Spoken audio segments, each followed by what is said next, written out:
Hi, my name is Kendrix Szilagyi, and today I'll be presenting about feminist abolition movements and community organizing.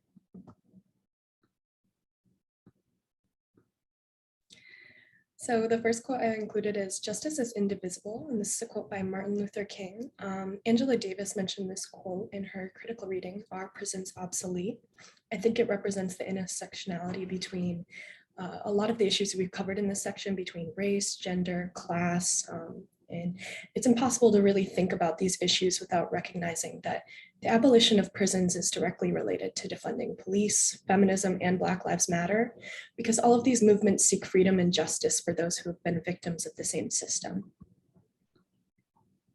So what is the case for abolition, and what are its connections to race and capitalism?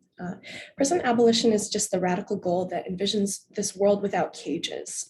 It uses the principles of transformative justice towards a society built on care, mutual aid, and most of all, community accountability. Since prisons were first introduced, they've been used to control and cage those marginalized by their class, gender, and disabilities. And have also protected the most powerful from being held accountable for their actions. So most communities that are affected by the prison system are Black, Indigenous, and people of color, and those who live in impoverished areas because of racist policing and abandonment of these communities by large corporations, therefore diminishing opportunity and education in their areas. So what are the alternatives to abolition? A lot of the alternative to prison abolition looks like prison reform.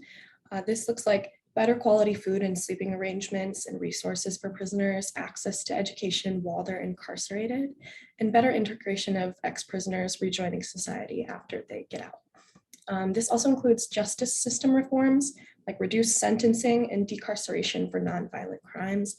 This also includes parole and probation, but these are also just forms of the prison industrial complex as well. These are mostly short-term adjustments for improving the lives of prisoners for the day-to-day. And it's based on the idea that abolition is too radical because prisons are seen as a necessity in society. So one of the first feminists and abolitionists we'll talk about is Ruth Gilmore. So she basically came up with this idea, or stated this idea, that communities are most likely to be victims of the prison industrial complexes, have connections to organized violence and abandonment. They also get unequal levels of response and support from the leaders of these communities and most of the government in these communities. Ruth Gilmore is also the author of The Golden Gulag. And one of the stats I thought was really interesting from this book is that since 1980, the number of people in US prisons has increased more than 450%, despite a crime rate that has been falling steadily for decades. She also founded Critical Resistance, which we'll talk about in a few slides. The next Black feminist abolitionist we'll talk about is Patrisse Cullors. She's one of the three original founders of the Black Lives Matter movement. She's also the author of the Abolitionist Handbook, which we talked about. One of her really interesting quotes, I think, is, "For our political strategies and struggles against racism, patriarchy, and capitalism to be effective, we must be deeply grounded in an abolitionist vision." I think this really represents the intersectionality between all of this, because seeking freedom for all is impossible if you're not focusing on these differences between us. She also says, "Abolition is taking a stand against sexual violence and abuse. Abolition seeks out restorative practices for all, even when that implies working with the perpetrator of said violence. Abolition finds new ways to operate in a society that considers its members disposable. Abolition means being there for our youth, especially young women of color. Abolition is education in practice." And I think that's really awesome. Angela Davis is the next feminist we'll talk about.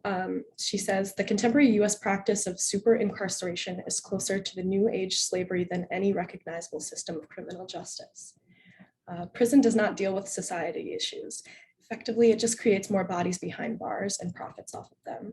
Abolition seeks to heal this image and focus on identifying the root causes of the problems instead. This is because many prisoners really miss out on opportunities like education and community support early in life, and prison does not address these root causes of those problems. We live in a punishment society, and we are conditioned to believe that prisoners are bad people who deserve to have their freedom revoked in repayment to society." Davis is also a longtime member of the Communist Party USA and is a founding member of Committees of Correspondence for Democracy and Socialism. So abolition, policing, and Black Lives Matter, these are all intertwined. Abolition includes defunding the police and the prison system because policing is an inherently racist system, as we know. It stems from slave catchers before the abolition of slavery. Prisons also have an inherently racist history. State prisons also directly used African Americans for their labor, working prisoners in the fields for profit and holding them at night in wagons that were guarded by white men with rifles and dogs. Some prisons were even constructed on former plantations and consisted of vast tracts of land used for farming. White prisoners were appointed to serve as guards or trustees over Black prisoners and assistants to the regular prison administrators. Black Lives Matter rallies for the lives of and freedom of these Black lives, and therefore is tied to the abolition movement as the prison industrial context specifically targets Black bodies. Abolition would support the Black Lives Matter movement as well and disempower much of the current police state the Black community currently lives under. What does abolition in practice look like? So abolition supports the healing and growth of communities rather than the threat of imprisonment. Institutional alternatives include meaningful justice reinvestments to strengthen the social arm of the state and improve human welfare. This includes decriminalizing less serious infractions, improved designs of spacing and products to reduce opportunities for offending in society, and urban redevelopment and greening projects to improve quality of life. It also includes creating safe harbors for individuals at risk of fleeting violence. And so abolition decidedly does not merely want to replace incarceration with alternatives that are closely related to imprisonment, such as punitive policing, parole, probation, and like non-custodial criminal supervision. So homicide in the United States and other crimes properly categorized as violent are often a product of participation in illegal economies where the only means of dispute of resolution may be crime.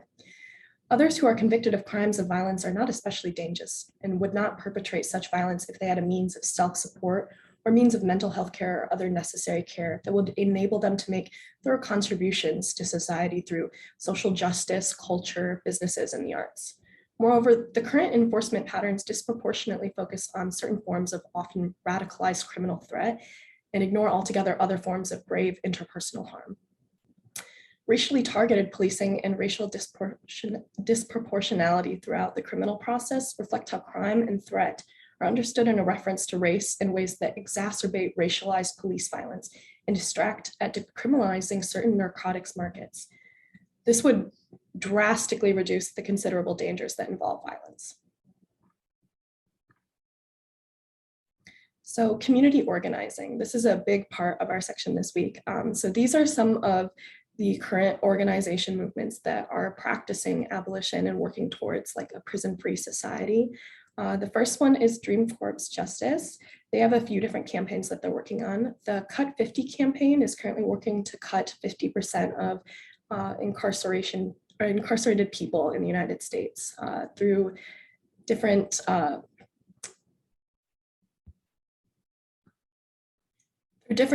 leveraging of mainstream political figures. So the Dignity for Incarcerated Women is also a really interesting project because it focuses on working on a network of formerly incarcerated women across the country to combat the rapid rise of female incarceration. This also works towards working on women's basic dignity in prison currently through different reforms of health and hygiene needs being met while incarcerated, and protects incarcerated women from abuse and builds infrastructure for long-term efforts aimed at decarceration. The critical resistance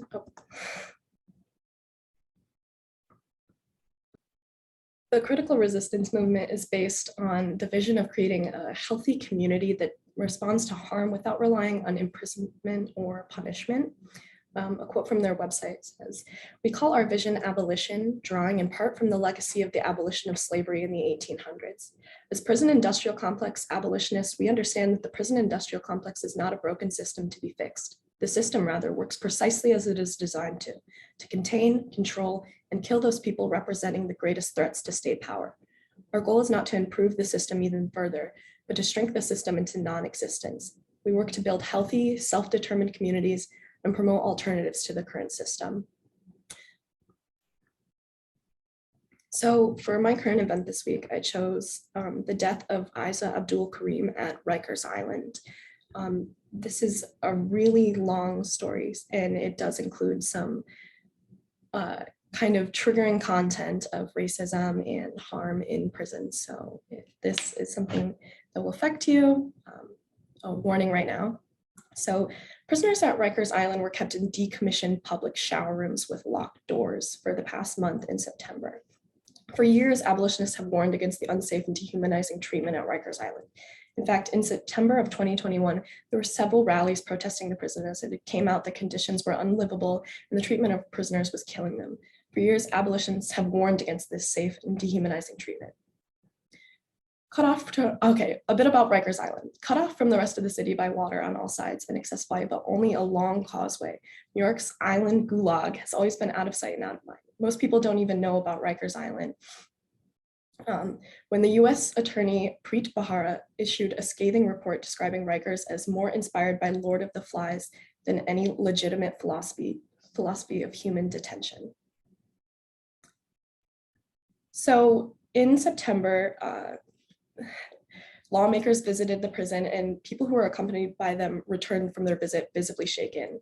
They said it's about 2 feet wide by 6 feet. There's no toilet and they've been giving them plastic bags to use for their own feces and urine. And they're sitting in the cells with their own bodily waste locked in these conditions. This is the most horrific thing I've seen in my life.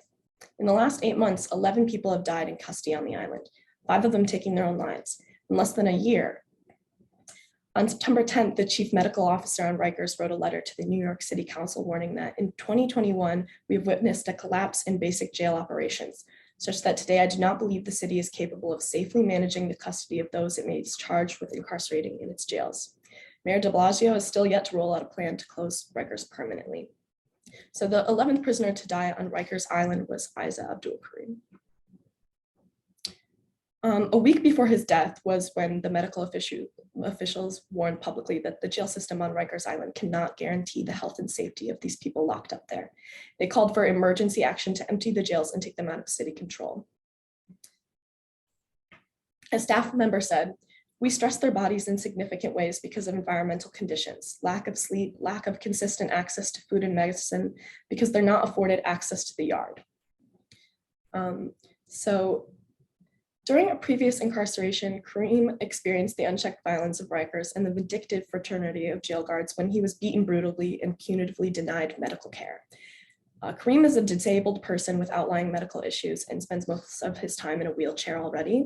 When he was sent to this intake unit for the COVID-19 outbreak in Rikers, he was held in crowded pens with as many as 12 people in each cage, and he spent the entire 10-day period on his own wheelchair.